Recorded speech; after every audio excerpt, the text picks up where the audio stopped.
En Periodista Digital continuamos este ciclo de entrevistas a destacados periodistas y hoy contamos con el presidente de la Academia de Televisión, don Manuel Campo Vidal. Muchas gracias por haber venido a Periodista Digital. Encantado de estar aquí. La verdad es que creo que son ya bastantes décadas dedicadas al periodismo.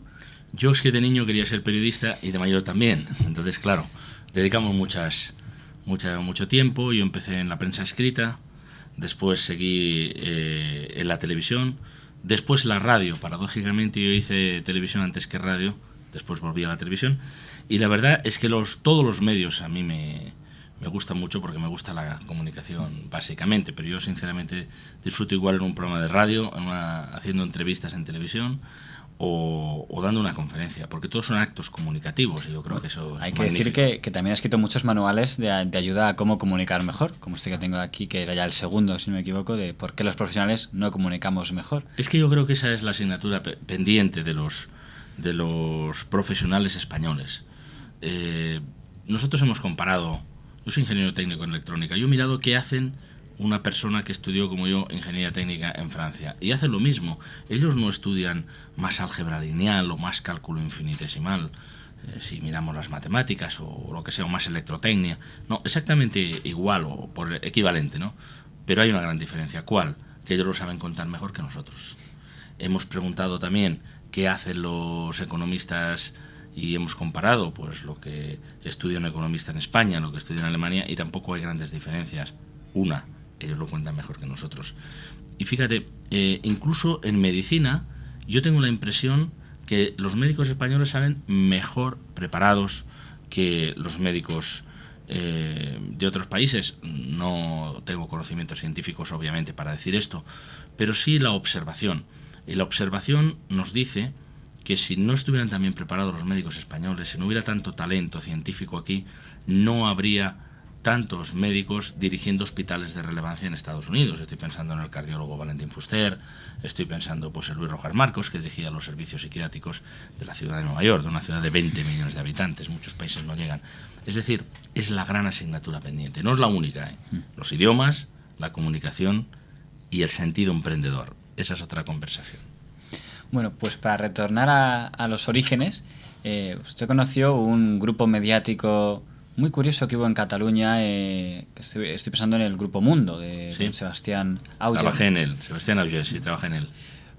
¿Cómo fue aquello que en un momento apareció como el gran grupo, digamos, de la transición, por así decirlo, en Cataluña, porque había empezado en el franquismo como un símbolo de apertura, pero que no llegó a aguantar hasta el año 80, no sé para los empleados cómo fue? ¿Eran Telexpress, Sí. Mundo...? Eran 4 periódicos y un día en Barcelona, yo por eso fui a vivir a Madrid, porque un día en Barcelona cerraron 4 periódicos, Telexpress, Mundo Diario, Catalunya Express y un deportivo, se llamaba 424. También alguna revista semanal que se llamaba Mundo, también una revista mensual, Meridiano, y una editorial, la editorial Dopesa. Bueno, fue una quiebra económica. La verdad es que aquel era un grupo progresista, era el que hacía de cierto modo la contraposición del grupo más conservador, que en aquel momento pues era La Vanguardia, pero lo cierto es que por problemas económicos un día cerró y un día quedamos 250 periodistas sin trabajo en Barcelona y cada uno salió por donde pudo. Yo por eso estoy viviendo en Madrid. La crisis, digamos, del periodismo, algunos ya la conocieron entonces, ¿no? Sí, sí, hemos conocido bastantes crisis, desde luego son cíclicas, y siempre coinciden o son aceleradas por una crisis económica general como la que estamos viviendo en este momento. Se puede decir que en el año 80 hubo ya con... En el año 80 había una crisis económica realmente muy, muy dura y la necesidad además de hacer algunas transformaciones en el modelo productivo en España, que supuso, cuando llegó al final el gobierno de Felipe González en el año 82, los años 83-84, el cierre de muchas instalaciones siderúrgicas, de las acererías básicamente, o el cierre de la construcción naval. Bueno, yo recuerdo el cierre de los altos hornos de Sagunto, y aquello fue realmente muy dramático, con unas grandes manifestaciones, pero había que transformar el modelo productivo que en aquel momento había en España, y algunas instalaciones eran realmente obsoletas. Algo parecido a lo que está pasando, salvando las distancias, ¿no?, con los mineros, etcétera. Son crisis cíclicas. ¿Y en qué momento se produce su fichaje o su captación por la mejor televisión, como decía en aquel momento, porque era la única, que era la televisión española? Bueno, yo entré había empezado a colaborar con Televisión Española en Cataluña ya. O sea que yo conocía algo el medio, participaba en pantalla en algunas entrevistas, por tanto no me era nuevo, no me era ajeno el medio, pero en un momento determinado, una relativa primavera, digamos en el año 81, cuando se aprueba el estatuto nuevo de Radio Televisión Española, el primero que tuvo, al frente de él un abogado del Estado, Fernando Castedo, un personaje muy interesante que después, años después, estaría en la política con Adolfo Suárez.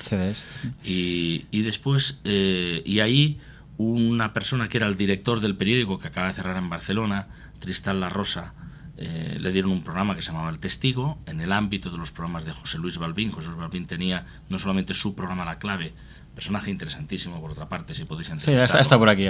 Sí, y tenía varios programas en una división especial, y ahí se creó un programa que se llamaba El Testigo, de política internacional. Ellos me invitaron a ser subdirector y ahí nos conocimos. Y después, un poco más adelante, era el año 81, por tanto gobernaba todavía la UCD. Y después, en el siguiente cambio, digamos, de director general, cuando ya ha ganado el gobierno el Partido Socialista, están buscando personas para los telediarios. Yo estaba ahí en ese grupo. En principio debía ser el director de un telediario, pero no encontraban entonces quién lo presentaba. Se probó a 20 y tantas personas, al final me probaron a mí y dijeron, pues no eres el director, lo será Luis Mariñas, mi querido amigo Luis Mariñas, que falleció recientemente, y tú serás el subdirector presentador, junto con Secundino González Romero. Bueno, pues muy bien, pues así lo hicimos. Yo creo que cada vez que había un cambio en Televisión Española de director general, pues normalmente, cosa que no tendría por qué ser así, cambiaba los equipos y a partir de ahí, pues ese fue el momento. Lo llamativo ahí es que en esa primera legislatura del Partido Socialista del año 82, que tiene mayoría absoluta en el Parlamento, lo cual podría haber supuesto es verdad, la mayor que ha habido, 202 diputados, y podría haber supuesto una relativa calma. Resulta que Televisión Española está muy inestable. O sea, aquí está el señor Balbín y el señor Sopena, que fueron directores informativos en aquella etapa. Hubo otros dos, o sea, hubo 4 directores informativos en una sola legislatura. Enrique Vázquez. No, Enrique Vázquez sí. Sopena yo creo que es, o quizá también es verdad, esa legislatura, tiene razón. Pero, sin embargo, no se movió el director general en esos 4 años, que fue José María Calviño, que era el hombre fuerte, digamos, de la situación. Es cierto, en el fondo... Luis Mariñas salió también, ¿no? Luis Mariñas, hubo un conflicto en un momento determinado. Yo creo que la televisión es un mundo muy inestable y muchas veces no hace falta ni que cambie el partido del gobierno para que queden barridos, porque Felipe González sigue gobernando tras 3 legislaturas y, sin embargo, la siguiente directora general, que en este caso fue Pilar Miró, pues acabó con todos los equipos que se habían planteado allí. Bueno, la televisión, y sobre todo en aquel momento en el que las audiencias eran o todo o nada, porque no había comenzado la privada, pues había muchísima presión sobre la televisión, y eso pues está en la base de que se produzcan tantos cambios, sí. En aquel momento la prensa está prácticamente unánimemente en contra de Televisión Española. A la mínima salían artículos contra los profesionales de Jaime Campmany en el ABC o incluso del País. Era una etapa, digamos, en el que trabajar en la Televisión Española era ya te convertía en una diana. Bueno, yo creo que la prensa y la televisión siempre se han llevado mal. Yo, como he trabajado en los dos sitios, entiendo, digamos, cuáles son esas cuestiones. Ha citado un periódico y una persona. En el caso de Jaime Campmany había unos motivos ideológicos evidentes. En el caso del País había ahí una rivalidad, efectivamente, planteada con Televisión Española, porque también nosotros en aquel momento estábamos intentando hacer algunos programas serios, y se pueden hacer programas serios en Televisión Española. No solamente se hacen las cosas serias en un periódico, y particularmente en ese. Pero yo creo que eso hay que leerlo incluso desde el punto de vista actual. Me explico. En España hacemos mejor televisión de la que dice la crónica de la televisión. La crónica de la televisión que se hace en los medios, los que sea, en la prensa, en la radio y en la propia televisión, donde muchas veces siempre son lo que mostramos siempre son aquellas cosas más llamativas, aquellas cosas más probablemente menos edificantes en algún caso. Pero luego al final uno sale al extranjero y se da cuenta que se hace mejor televisión de la que percibimos. Pero es verdad que siempre ha habido una tensión muy fuerte, y en aquellos años más, porque la suma de diversos factores hacía que la televisión fuera el campo de batalla. En realidad uno tenía la sensación muchas veces que las partidas políticas no se jugaban donde debían jugarse, que era el terreno parlamentario, sino que a veces se jugaban sobre la propia televisión. Pues me está acordando ahora de un artículo que debe ser el año 85, en el periódico Cataluña suyo, que era simpático. El título creo que era en televisión española es más útil saber catalán que inglés. Era un poco en broma donde contaban que había un grupo de profesionales, que eran Enric Sopena, Rosa María Calaf, Carlos Herrera, que se juntaban y se podía hablar catalán sin que hubiera ningún problema ni ningún tipo de... Me gustaría recuperar ese artículo. Para ver, no, es verdad, yo estaba simplemente reflejando una realidad, y es que en España había existido dos grandes centros de formación de periodistas para la televisión, Madrid y Barcelona, porque el centro de producción de programas de televisión española también había uno en Canarias, que no era poco importante, pero es verdad que en un momento determinado, al coincidir que el director de televisión, el director de informativos que has citado antes, que es Enric Sopena, trae unas cuantas personas Ramón Colom, desde Ramón Colom, que ya estaba, pero viene Xavier Vidal-Folk y vienen otras personas en informe semanal y tal. Yo simplemente era un periódico para consumo, era un artículo para consumo, digamos, de Cataluña, que eso siempre eso hace muy feliz, digamos, en el ámbito antropológico, y es verdad que se produjo una escena muy divertida en la cual las personas que venían a ver el telediario de las 3 se encontraban con que el telediario de las 3 obviamente se daba en castellano, pero los comentarios entre los 3 presentadores se hacían en catalán, que eran Concha García Campoy, Frederic Porta en los deportes y yo, y quedaban absolutamente impresionados. Bueno, y queríamos decir eso, pero desde luego, en cualquier caso, nos hubiera venido a todos muy bien saber más inglés. No tengo ninguna duda. ¿En qué momento, digamos, se produce el cambio al mundo de la radio? ¿Por el cambio de Pilar Miró en Televisión Española? Y entonces... Bueno, Pilar Miró, como planteaba, pues cada vez que hay un cambio de director general, pues tiene ganas de cambiar las caras de los telediarios, los directivos, los informativos, etcétera, etcétera. Entonces yo me encontraba en la redacción, yo pedí pasarme a la sección de economía, porque a mí me interesaba mucho, también por mis estudios en sociología y todo eso, que al final hice una tesis doctoral en economía aplicada, o sea que yo quería estar ahí, pero tuve una oferta de la cadena SER y pedí la excedencia. Y yo pedí la excedencia en Televisión Española, porque me parecía que no era correcto con la compatibilidad, y entré en el programa Hora 25. Estuve 4 años en Hora 25. Y curiosamente, renuncié a esa plaza que había ganado con las oposiciones, perdón que lo diga, con el número 1, pero renuncié a esa plaza ganada en oposición cuando entré en Antena 3, porque no me pareció correcto. Guárdeme usted la plaza en Televisión Española, que yo voy ahora a televisión a competir con usted y a ver si le quito mercado. Entonces renuncié a mi plaza y no me arrepiento de ello, porque me parecía que era una respuesta ética mínima que yo debía dar, y di. Ha mencionado Antena 3 y la verdad es que es un periodo muy interesante, con una figura ya desaparecida muy interesante para analizar, que es la figura de don Antonio Asensio, presidente de Antena 3 en aquella etapa. Pero para ir por orden cronológico, la situación era bastante original. Aquí ha estado don Manuel Martín Ferrán, que ha contado su versión. También ha estado el señor Carrascal, que elogió mucho su labor, dijo que no tuvo nunca ningún tipo de censura, ni consejo, ni indicación por parte suya, y que sí la tuvo, por cierto, de algún director que vino después. Pero bueno, pero claro, que la situación no era fácil porque se atribuyó un contexto político, fuera o no real, pero se atribuyó eso del sector de los que antes dirigían Antena 3 Televisión. Sale el señor Martín Ferrán y sale el señor Luis Herrero. Entonces, en algún medio señala, esta es la mano del señor Campo Vidal, que como viene de Televisión Española, debe ser la mano del gobierno.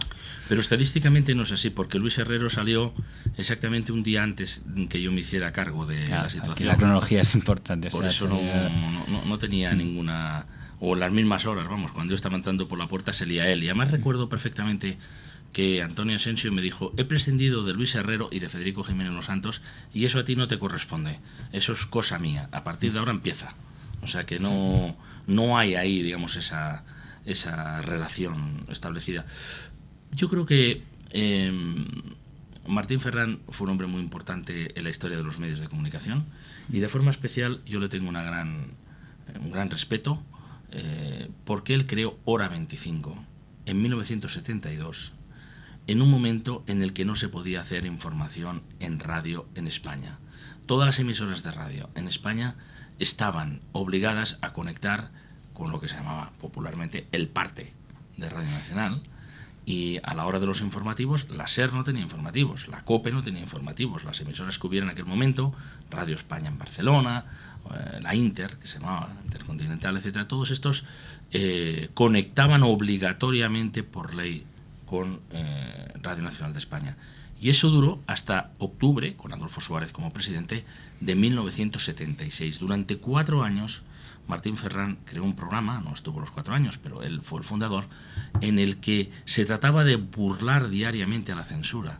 Yo escuchaba hoy que uno de los directores que hubo a continuación, Basilio Rogado, estaba escuchando la SER precisamente, en un momento determinado, como había que someter a censura el tema que se iba a tratar aquella noche, que eran cuestiones de actualidad, que era una manera de ir entrando la política, a pesar de que no dejaban hablar de política, una noche dijeron, no se habla al programa, este asunto no se habla. Y ellos emitieron el cuento de Caperucita Roja.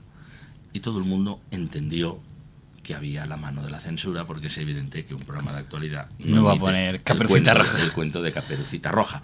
Es decir, el ingenio era muy importante. Martín Ferrán hizo aquella radio, después creó Antena 3 Radio con muchísimo éxito, Antena 3 Radio, y después montó Televisión España, Antena 3, ya con un criterio que desde el punto de vista profesional pues podríamos comentarlo, ¿no? Nadie es perfecto, ¿no? No sé. Particularmente intentó llevar programas de la radio a televisarlos, y eso no funciona. Hay que decir, por hablar de la parte de lo que es negocio, que cuando llega su equipo a Antena 3 Televisión, Telecinco en ese momento ha crecido muchísimo, parece imbatible, y en muy poco tiempo se invierten las tornas. Ahora hablaremos quizá que fue lo que se acertó ahí. Antena 3 Televisión logra el liderazgo y de hecho se produce una crisis en Telecinco que tiene que cambiar al histórico director. ¿Cómo consiguieron aquí el señor Asensio y usted invertir esa...? Bueno, porque nosotros nos sentamos ahí muchas noches a hablar qué hacemos aquí.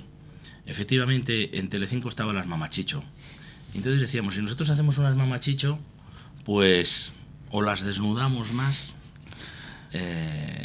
y yo hacía una broma y decía, hombre, pero atrevidos siempre nos van a ganar. Entonces no parecía que eso pudiera ser así. Entonces yo le propuse, efectivamente, Antena 3 tenía entonces, cuando entramos nosotros, como un 9% de audiencia, y Telecinco ya tenía como un 17, un 18, el resto lo tenía Televisión Española. Yo le planteé que hiciéramos una cadena de información muy periodística. Y entonces él me dijo, vale, pero tú tienes que hacer el telediario de las 9 por lo menos el primer año para que se note el cambio directamente ahí también, ¿de acuerdo?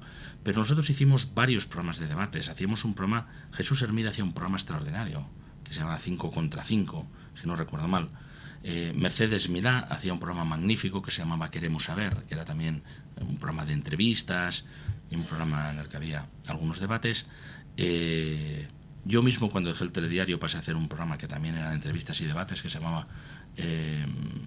Tiempos Difíciles, y al cabo de poco tiempo, no solamente es que la audiencia se invirtió, sino que la participación publicitaria en Antena 3 era mucho más alta de la que le correspondía por la audiencia. Quiero decir, nosotros teníamos un 23% de audiencia y ahí andábamos empatando con Telecinco y también con Televisión Española. Unos meses ganábamos unos, otros meses ganábamos otros, y nuestra cuota publicitaria era un 30%, porque había un plus de calidad, por decirlo así, de quien se anunciaba en Antena 3. Hicimos una cadena familiar, una cadena más culta, si se me permite, una cadena más competitiva, y es cierto que en Telecinco hubo un cambio y salió Valerio Lázaro y refundó el modelo, por decirlo así, Mauricio Carlotti.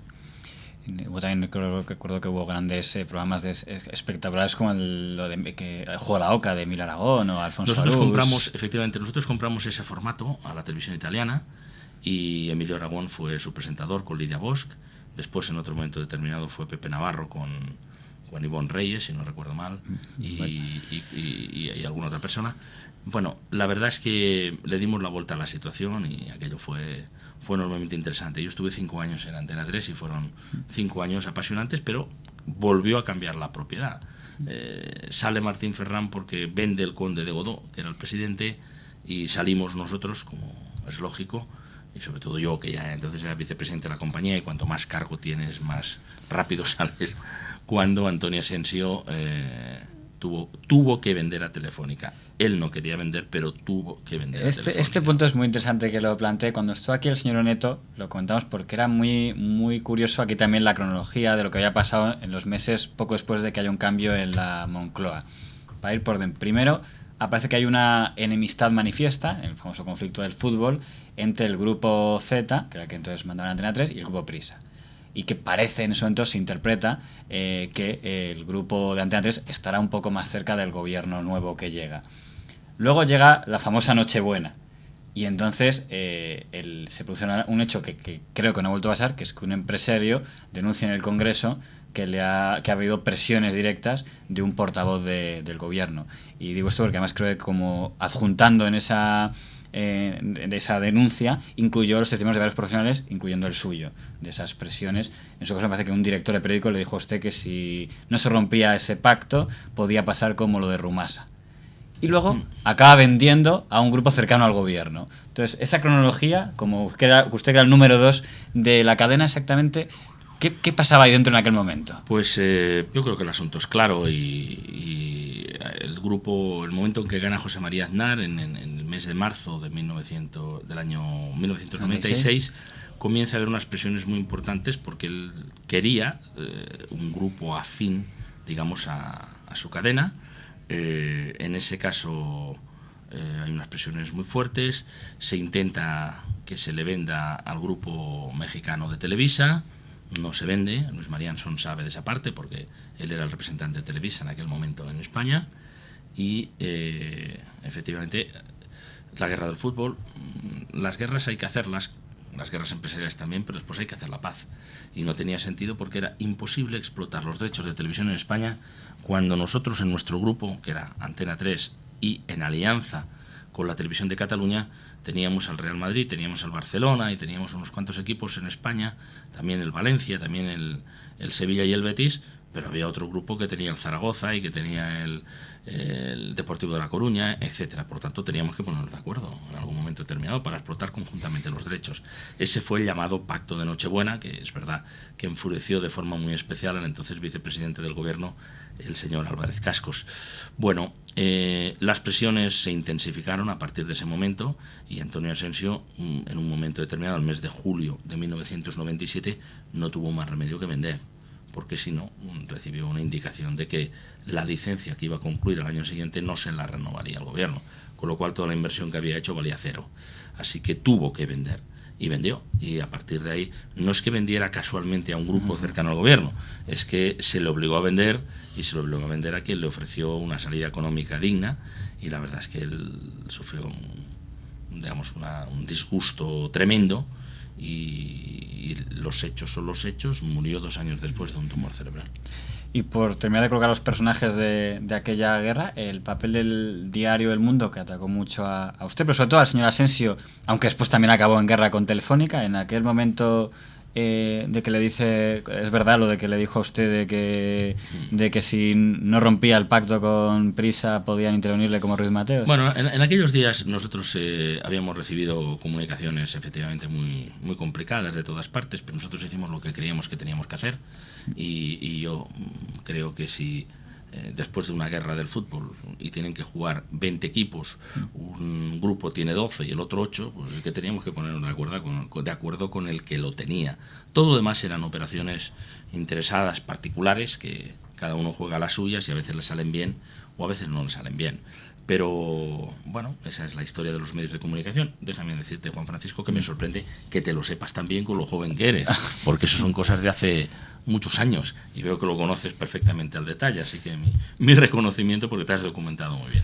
Bueno, pero nos hemos dejado una cosa que era muy importante, que era lo del debate, que eso debió ser que el primer debate presidencial conseguido por una televisión privada, creo que fue el debate que... En la Antena 3.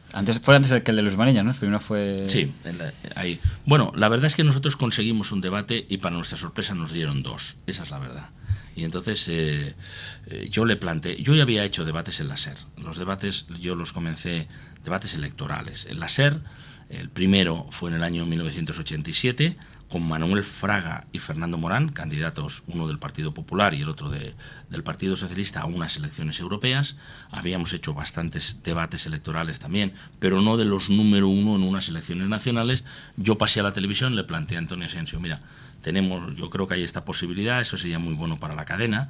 Le pareció magnífico, fuimos a ver a Felipe González, fuimos a ver a José María Aznar, ambos lo pensaron, aceptaron que yo fuera el moderador, y cuando ya esto estaba en marcha, dijeron sí, pero hemos decidido que haya 2. Y el segundo será en Telecinco. Bueno, hubo incluso un intento de Telecinco por hacer el primero, pero dijimos, hombre, si llevamos aquí un mes negociando y además habíamos dejado rastro, había correos, cartas, etcétera y tal. Al final se hizo, pues porque era de legítima justicia, el primero en Antena 3 y el segundo en Telecinco. Bueno, yo creo que aquello fue un impacto realmente muy importante. Por desgracia, hubo que esperar 15 años desde aquel momento para que volviera a haber debates en la televisión española, en un momento determinado, debates, me refiero, electorales y por los principales cabezas de lista, pero bueno, la historia fue así. Y además aquel debate tuvo mucho impacto en Latinoamérica, y de hecho, en varios países, o no se celebraban, o bien empezaron a celebrarse en aquel momento, nos pidieron pues algún asesoramiento televisivo, y lo hicimos, concretamente en México, y yo también estuve presente en la Universidad de Valparaíso, en Chile, y bueno, la verdad es que fue un impacto muy, muy importante y una experiencia, como puedes imaginar, pues extraordinaria, única y además la primera. Usted se dará cuenta que como moderador, digamos, experto en debates presidenciales de este país, porque creo que, claro, no ha habido nadie que haya... Porque el otro caso sería el señor Luis Mariñas, que hizo 1, la señora Biza, que hizo 1, y usted que ha hecho 3. Creo que bueno, pero la vida es muy larga y habrá más. De todos modos, en Estados Unidos Jim Leder hizo 9. O sea que estamos muy lejos de la marca. Jim Leder hizo 9 elecciones presidenciales, es decir, estuvo 36 años haciendo debates. Lo único, y aunque aquí meto un poco de actualidad, pero por aquello que es inevitable no pensarlo, usted que estuvo ahí delante y escuchó a los políticos exponer sus programas electorales, cuando ahora, digamos, parece que los programas electorales no cuentan mucho porque las circunstancias son diferentes y ya nada lo que he dicho, bueno, dicho en campaña, ¿usted qué piensa? Bueno, yo creo que a veces en las campañas electorales se hacen un tipo de promesas, se hacen un tipo de posiciones que después la realidad demuestra que eran desafortunados o desde luego no adecuados, digamos, para aquella ocasión, ¿no? El otro día hubo la presentación de un libro sobre extranjería que no tenía nada que ver en el Consejo General de la Abogacía, en el que intervenía Pérez Rubalcaba, y Pérez Rubalcaba me vio allí porque yo estaba invitado y intervine ahí también, y me dijo: yo pido que se emita de nuevo el debate del 7 de noviembre que tuvimos con Rajoy, para que se vea que todo lo que dije que iba a pasar, pasó. Bueno, es una manera de reivindicar también que efectivamente en ese debate pues se plantearon otras cosas, pero yo creo que el presidente del gobierno lo ha explicado suficientemente en las Cortes, ha dicho que se ha encontrado con una situación distinta de la que él preveía, la situación además se ha agravado por los mercados, etcétera, ya estaba mal, pero bueno, y a partir de ahí pues se hace la política que cada gobierno interpreta que tiene que hacer, sí. Por coger un último punto de la parte del pasado, mirando ya un poco a mala idea, ya a buscar a ver qué críticas más duras encontramos, hemos encontrado básicamente 2. Una de ellas, la parte política, que tanto Julián Lago como sobre todo el diario El Mundo le presentaron a usted en su momento, principios de los 90, como un periodista felipista, argumentando que en las entrevistas a don Alfonso Guerra, en la época de Juan Guerra tal, a don Manuel Campo Vidal no le presionó, tampoco sé muy bien qué modelos había en aquella etapa de entrevistas, si eran ya modelos sparring o en aquel momento aún no existía. El otro día leí en un periódico, no exactamente los citados, pero bueno, más o menos de La Familia, para entendernos, en el que efectivamente yo no le había hecho una pregunta a Alfonso Guerra sobre los temas de su hermano Juan. Pero frente a eso están los vídeos, ¿no? Yo creo que es bueno revisarlos. Claro, eso sería la prueba de si es verdad o no. No es una cuestión de opinión, si sí o si no. Es cuestión de revisar los vídeos y eso no fue así. Pero bueno, yo creo que cada uno está en su derecho de decir a otra persona lo que crea conveniente, y a veces lo que es bueno es que no se falte a la verdad o que se documente, digamos, cada uno de esas cosas. Pero, como mencionabas al principio, si tú estás en la televisión, en los telediarios, en la época en la que manda fulanito y tal, pues ya te han atribuido... Yo tengo un amigo que trabajaba en Época y me dijo: ahora, ¿por qué tengo que ser yo muy facha? Me decía mi amigo, solo porque trabaja ahí, y no necesariamente, y eso es lo que me estaba diciendo. Las etiquetas, ¿no? Las etiquetas famosas.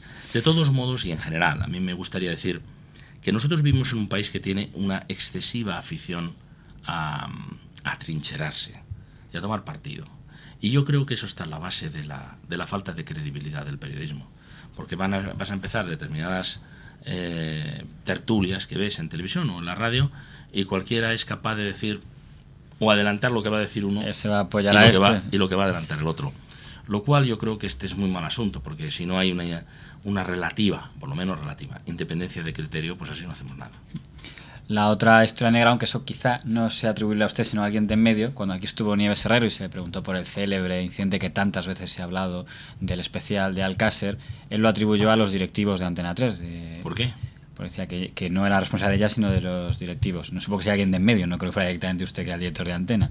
Pues yo el otro día hice referencia a esto. Desgraciadamente no me enteré de ese programa, porque justo a la hora en que se estaba haciendo, yo veía el programa en la pantalla. A esa hora de la noche estábamos negociando con Emilio Aragón y su representante un cambio de programa, un debate, en fin, algo que teníamos que... un contrato, algo que estábamos haciendo ahí.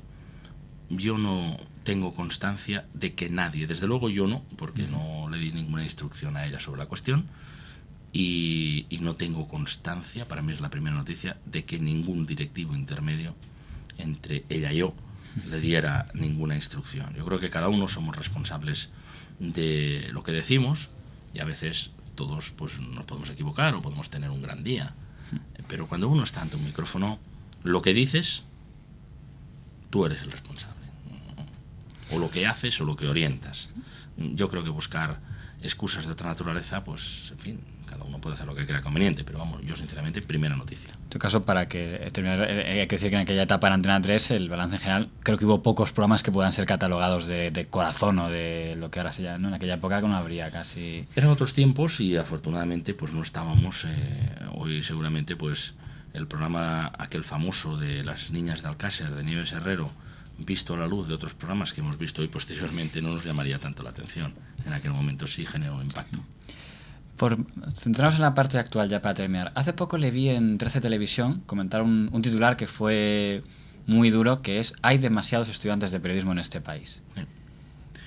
Yo creo que con honestidad alguien tiene que advertir a tantas familias que están haciendo un gran esfuerzo por el que sus hijos estudien periodismo, cuál es el mercado de trabajo real. Entonces alguien tiene que decir desde el gobierno, desde la industria, desde el Ministerio de Educación o desde cualquier instancia, que en España hacen falta ingenieros aeronáuticos, por ejemplo, y que no hay puesto de trabajo para tantas personas que quieran estudiar periodismo. Yo creo que, no sé si es un titular duro o no, pero es realista. Yo doy clase en varias universidades y en un momento determinado he sido solicitado recientemente por 2 universidades, para poner en marcha un nuevo grado de periodismo.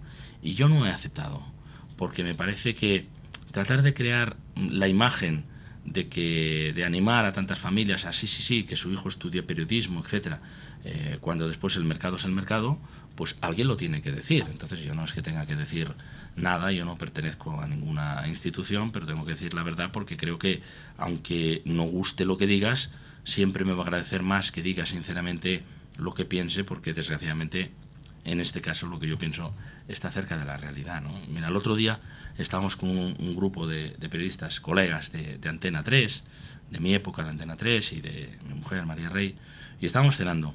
Y varios de ellos expresaban la preocupación porque sus hijos estudiaban periodismo. También el orgullo, qué duda cabe, pero la preocupación, porque si en este momento determinado pues conocimos la reducción de puestos de trabajo tan drástica que se ha producido en Canal Nou, la que se está produciendo en otras televisiones, en algunos periódicos, etcétera, no podemos seguir alentando a las familias a que sigan estudiando periodismo unas personas, porque en este país hay 53 lugares que yo conozca, igual hay alguno más, en el que se puede hacer un grado de periodismo en alguna de sus variables, audiovisual o publicidad o redacción. Creo que hay que decir la verdad, y yo siento si no es la que más gusta, pero esa es la verdad. Hay que estudiar más ingenierías, y es lo que va a sacar a España del problema que tenemos. Por cierto, que a modo de broma, cuando se publicó que usted iba a ser presidente de la Televisión Española, ¿había algo de verdad? ¿Alguien le sondeó para eso? ¿O fue porque algunos medios creyeron o de verdad había un... Yo creo que había una deducción de que esto podía producirse en el caso en el que el nombramiento de la presidencia de Radio Televisión Española del ente se hubiera producido de una forma consensuada. Entonces, bueno, pues hay quien sacó sus conclusiones y dijo, bueno, pues... Y algún político se lo preguntaron y dijeron, sí, pues esta parece que es una persona ideal. Y alguno de sus políticos, desde luego, a mí me lo comentó, pero no en una conversación de vamos a hablar de esto en serio. Porque usted como moderador era por consenso, ¿no? Ahí eso es... Evidente, porque si no se hubiera producido. Y por otra parte, pues en mi currículum estaba que yo había sido director de Antena 3 y vicepresidente de Antena 3, etcétera. Pero yo en aquella época, y os agradezco la paciencia, dije, no quiero intervenir en ningún sitio, no quiero hablar de este tema porque a mí me parece que hay que dejar que cada uno haga su trabajo. Y en ese momento los partidos políticos tenían que elegir o no, por consenso o sin consenso, a quien fuera, y no era bueno que nadie interfiriera. Yo desde luego no hice ninguna declaración al respecto, más que decir que el rumor, como se ha demostrado, no es el motor de la historia.